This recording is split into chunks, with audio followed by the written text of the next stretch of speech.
परमात्मने नमः। परमात्मने नमः। परमात्मने नमः। बोलो सतगुरुदेव भगवान की। और देखो, प्रभु तो मिला हुआ है, हम हैं कि ऐसे कि पहचान जाए। कमी कहाँ है? हमारी हमारे आंखों में है कि जो हम नहीं देख सकते। हमारे पास कमी है कि हम प्रभु को नहीं देख सकते। उनकी तरफ से कोई कमी नहीं है। अब देखो, मैं तो देख रही हूँ बिल्कुल ना क्लियर कैसे हिसाब हो रहा है, क्या हो रहा है। उनकी तरफ से कोई कमी नहीं है। वो कहते हैं तुम एक हाथ बढ़ाओ, मेरे दोनों हाथ आ रहे हैं। तुम एक कदम चलो, मैं 1000 कदम आ रहा हूँ। चलो तुम। सारी कमी जीव के अंदर है, भगवान की तरफ से कोई कमी नहीं है। और ना मातेश्वरी की तरफ से, इनकी तरफ से भी कोई कमी नहीं है। ये तो जागृत सत्ता है बिल्कुल, एज इट इज, जैसे हम हैं ऐसे हैं। मैं तो 24 घंटे दर्शन है, कभी भी कर लो। तो जो 24 घंटे विराजमान है, वो आपके दुख सुख के साथी नहीं है क्या? है ना? तो फिर लेकिन विश्वास कौन करेगा? अब जिसने देख लिया वो तो करेगा ना। जो जो देवी एक एक सेकंड का हिसाब रखती है, आपका एक सेकंड का जो हिसाब रखती है, तो फिर वो सारे ब्रह्मांडों को कैसे नहीं चला रही होगी? सोचो ना तुम इस बात को, कि एक माइनर से जीव को जो इतना ध्यान रख रही है, एक एक सेकंड का, एक सेकंड, एक सेकंड हो गया उसका ध्यान रख रही है, तो फिर वो सारे ब्रह्मांडों को ऐसे ही तो चला रही है। उसकी नजर कितनी दृष्टि तेज है, आप ये देखो ना कि कहाँ बैठकर क्या कार्य कर रही है। और कहीं ये जितने पृथ्वी पर जो कुछ सब आपको दिखाई दे रहा है ना, सब उसी के द्वारा रचित है। देख लो ना, ये सारा उसी के द्वारा रचित है। भगवान तो कुछ करते नहीं। भगवान तो ऐश्वर्यापति हैं, वो तो बांसुरी बजा रहे हैं बैठ के बस आराम से। उनको नहीं करना धरना कुछ भी। हाँ, लेकिन शक्ति उनकी है और कार्य ये कर रही है सब आगे। और ये अकेली नहीं है ना। आप देखो, सारे देवी जितने देवता हैं, सबके पास अपनी अपनी एक एक शक्ति रख रखी है ना। है कि नहीं? सभी देवताओं की पत्नियां हैं जो, तो इन्हीं का रूप है वे। और वो देखो हर जगह पूजित हो रहे हैं सब। पूरा फैलाव है। आप ये मत सोचो कि वो कुछ पता नहीं है, सब कुछ पता है और उन्हीं की रचना है और वही सब कर रहे हैं और सब उनका ही हो रहा है सब। वो कहते हैं ना, वो घी खिचड़ी हो रखा है सब। वो खुद ही है सब कुछ। तुम्हारे अंदर बैठकर खुद ही चला रही है तुम्हें। ये तो खेल है ना, लीला है, लीला। वो अच्छा मनुष्य को बनाया, ठीक है, मनुष्य को बनाया और मनुष्य के अंदर खुद ही बैठा था, खुद ही बैठा। और ये माँ शक्ति देवी है, ये भी अंदर ही बैठी है, ठीक है। और ये खुद ही उस शरीर को चला रही है, खुद ही वहां बैठकर सारी सत्ता को विराजमान है, सारे सब चीज पर अपना नियंत्रण है। और अंदर ही आत्मा, परमात्मा, ब्रह्म, जितना भी सारा आध्यात्मिक जगत की सारी रचना लीला, सब यही है, यही है मनुष्य के अंदर। बताओ भाई, कितने हैरत की बात है। और मनुष्य क्या कर रहा है? मनुष्य क्या कर रहा है? मनुष्य मन के वशीभूत होकर संसार में कार्यरत है। मनुष्य ये कर रहा है संसार में। वो संसार को सत्य समझकर मनुष्य संसारिक कार्य कर रहा है मन के अहंकार के अंदर आकर। और यहाँ वो प्रबल सत्ता स्वयं अपना राज्य कर रही है। लेकिन फिर वही बात है, कोई जानेगा जाननहारा। जब तक कोई मनुष्य जान नहीं लेता ना, जब तक वो इस बात पर यकीन नहीं कर सकता।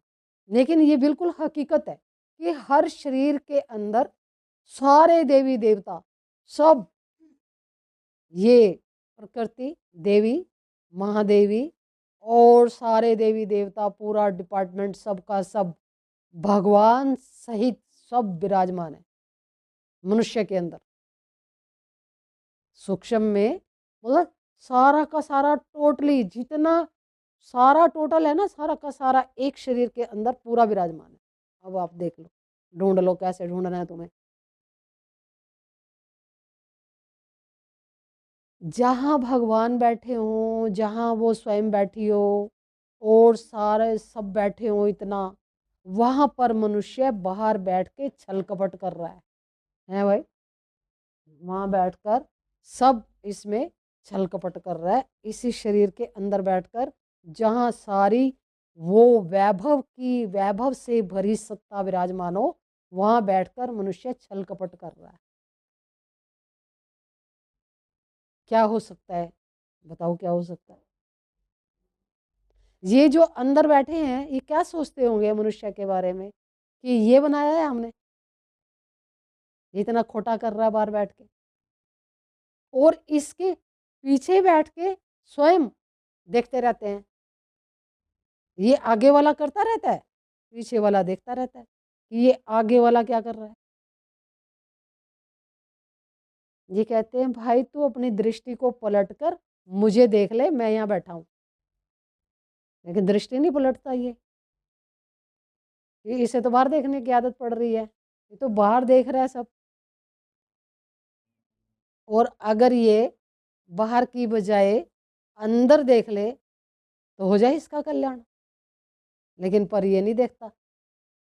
ये कहता है मुझे तो बाहर ही अच्छा लग रहा है, मैं तो बाहर ही देख लूंगा, चाहे मैं हजारों बार मर जाऊं, चाहे मैं लाखों बार मर जाऊं, चाहे मैं कितने शरीर धारण कर लूं, लेकिन मैं तो बाहर ही देखूंगा, मुझे बाहर ठीक लग रहा है, ये संसार को मैं अच्छे से देख रहा हूं। तो बाहर ही देखना चाहता है ये अंदर नहीं देखना चाहता। और साधना करते करते जब मनुष्य बिल्कुल प्योरिटी आ जाती है मनुष्य के अंदर, और उससे पहले जब मनुष्य शुरू होता है तब इनकी सबकी कृपाएं आपकी नजर में आने लगती हैं। तो इतने कृपालु हैं ये सब, लेकिन हम चलते ही नहीं, हम नहीं चलते, हम कहते हैं कि बस बाहर ही ठीक है। मैं तो अगर हम थोड़ा सा अपनी तरफ दृष्टि घुमाएं, अंदर उलट जाए, तो फिर आपको उनकी लीला का पता चले कि उनकी क्या लीला है, क्या कर रहे हैं ये है भी या नहीं है, तभी तो पता चलेगा। ऐसे अब मैं जैसे यहाँ से बताऊं कि भाई मतलब ये ऐसे ऐसे है, वो तो आपकी मर्जी है ना, आप विश्वास करो या ना करो, ठीक है, लेकिन मुझे तो पता है, नहीं मुझे तो पता है ना, मैं तो अपने एक एक सेकंड को देखती हूँ कि क्या हो रहा है। लेकिन हर मनुष्य के अंदर यही सब होगा जो मैं देख रही हूँ, क्योंकि आप भी मनुष्य हो, तो इसीलिए मानव तन को श्रेष्ठ कहा गया कि इसके अंदर पूरी सत्ता विराजमान है। और जैसे जैसे मनुष्य अपने यहीं से ही जैसे जैसे गहराई में थोड़ा सा उतरने लगता है, तो हर एक चीज का दर्शन कर लेता है, वो सब चीज का दर्शन कर लेता है। कोई ऐसी चीज उसके छिपाव में नहीं रहती कि उसको इसका पता नहीं लगा। मतलब अगर मैं ये कहूँ कि मुझे ये पता नहीं है, ऐसा नहीं है, सब कुछ पता लगवा देते हैं वो कि ये चीज़ ये है और ये है। जब आपकी आंखों के सामने कोई कार्य हो रहा है तो आप देख नहीं रहे हो क्या क्या क्या हो रहा है? और देखो आदमी जैसे जैसे अंदर चला जाता है, फिर उसका बाहर बाहर आने को करता ही नहीं है। और अभी जो मनुष्य बाहर है वो अंदर नहीं जाना चाहता, जो अंदर चला गया फिर वो बाहर नहीं आना चाहता, उलट गया ना वो। जो यहाँ है वो अंदर नहीं जाना चाहता, और जो अंदर चला गया फिर वो बाहर नहीं आना चाहता। तो भीतर में उसको क्या मिला ऐसा कि वो बाहर नहीं आना चाहता? बाहर की जितनी हर मनुष्य के अंदर जो एक तड़पन है ना इस संसार की, जो अग्नि उसके अंदर जल रही है, थोड़ी सी बात होते ही उसके हृदय में कैसा होता है, वो चीज अंदर नहीं है बिल्कुल भी। ये राग द्वेष सारा बाहर है, अंदर तो इतनी असीम शांति और मौन है कि अगर आदमी चला जाए तो फिर मर्जी है उसकी, कितने दिन रहो, कितने महीने रहो, कितने रहो, लेकिन अगर समय है तो पूरा जीवन रहो, ऐसी जगह है अंदर। और देखो जो परमात्मा की शरण में चले जाते हैं ना उनको कमी कभी नहीं आएगी, ये भी बात है। और योग क्षेम मैं बहन करता हूँ वो तो खुद ही कह रखा है, उन्होंने गीता में कह रखा है ना। मैंने गीता पढ़ी नहीं, लेकिन कहीं कहीं तो सुनने में आता है कि मैं खुद योगक्षेम वहन करता हूँ, और जरूर करते ही होंगे। जब मैं देख रही हूँ अंदर में इतना क्रियाकलाप है जिनका, भीतर में जिनका इतना क्रियाकलाप है, तो बाहर क्या बाहर नहीं करते होंगे? वो खूब करते होंगे भाई। अंदर में देख रहे हैं ना हम कि क्या कर रहे हैं वो। अब कोई आदमी अंदर नहीं जाना चाहते, और जो अंदर चले गए वो सोचते हैं बाहर कुछ है ही नहीं। बाहर क्या है? कुछ भी नहीं है। बाहर सारा ऐसा है जो दिमाग को डावाडोल कर देता है, कुछ सोचने समझने की शक्ति खत्म हो जाती है मनुष्य की, ऐसा है बाहर। और अंदर जैसे आंख बंद की, थोड़ा सा अंदर गए, यहीं से ही शांति शुरू हो जाती है। आंख बंद करते ही शांति शुरू हो जाती है। थोड़े दिन ऐसे लगेगा, क्योंकि विचार हैं, मन है ना, अहंकार है मनुष्य के अंदर, थोड़ा सा डिस्टरबेंस होती है। पर विचार हैं तो देखो कोई बात नहीं है। अब ये हमने तो इकट्ठे किए हैं ना, कहाँ से आया? चित्त में सब सब कुछ चित्त में बना बनाया सब कुछ तैयार है वहां पर। बहुत अच्छे से मैंने देखा था कि कैसे क्या हो रहा है। विचारों की भीड़ है, मन का स्वरूप है, अहंकार का है, बुद्धि है, स्मृति है, नाद है, सब कुछ है। इतनी सारी प्लेट्स हैं, वो सारी लगी हुई ऊपर, चेतना है, सब कुछ है वहाँ। इंद्रियां कर्मेंद्रियां हैं, ये सब कुछ चित्त से ही हो रहा है। जब ये सारी चीजों को मनुष्य जान लेता है ना, फिर अपने स्वरूप में स्थित हो जाता है। और तुम अस्तित्व ही हो, आत्मा ही हो ना तुम, अस्तित्व ही आत्मा है। तो सब कुछ इतना सरल है, सरल, कुछ भी मुश्किल नहीं है। और देखो कितना मुश्किल बना हुआ है बाहर वाले के लिए, जो बाहर रहे लोग, उनके लिए कितना मुश्किल बना हुआ है कि कैसे ढूंढ रहे हैं सारी चीजों को कि परमात्मा कहाँ है। और उसकी आंखों के सामने है वो, उसकी आंखों के बिल्कुल सामने है। आंखें उसी में खुल रही हैं, उसी में ही खुलती है आंख। लेकिन वो नजर क्यों नहीं आता? क्योंकि आंखों का शीशा इतना धुंधला कर दिया है हमने कि अब हमें दिखाई नहीं देता।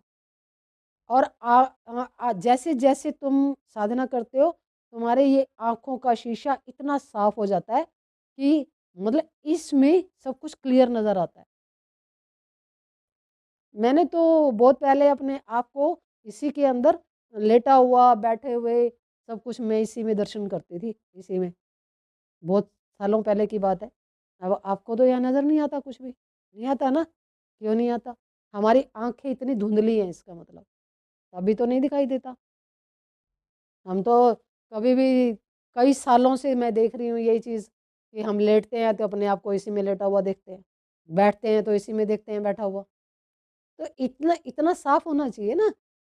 देखो, आपकी क्रियाएं आप पर लागू होती हैं कि हम क्या करते हैं, हम क्या करते हैं। जो हम करते हैं उस हिसाब से हमें फल आते हैं। तो इसमें कसूर किसका है? अपना ही है ना। तो अपना सुधार कर लो। और जिसने अपना सुधार कर लिया है, वही गुरु हो गया है, वही महात्मा हो गया है, वही ऋषि हो गया है। उन्होंने संसार को त्याग दिया है, फिर संसार उनके पीछे हो लिया है, वही गुरु हैं। फिर रहते हैं संसार में, लेकिन नहीं रहते हैं।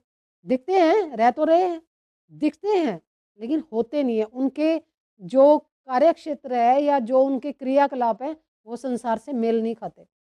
उनकी अपनी बुद्धि अपने अंदर ही मतलब रमण करती है, बाहर की तरफ उनका होता ही नहीं है।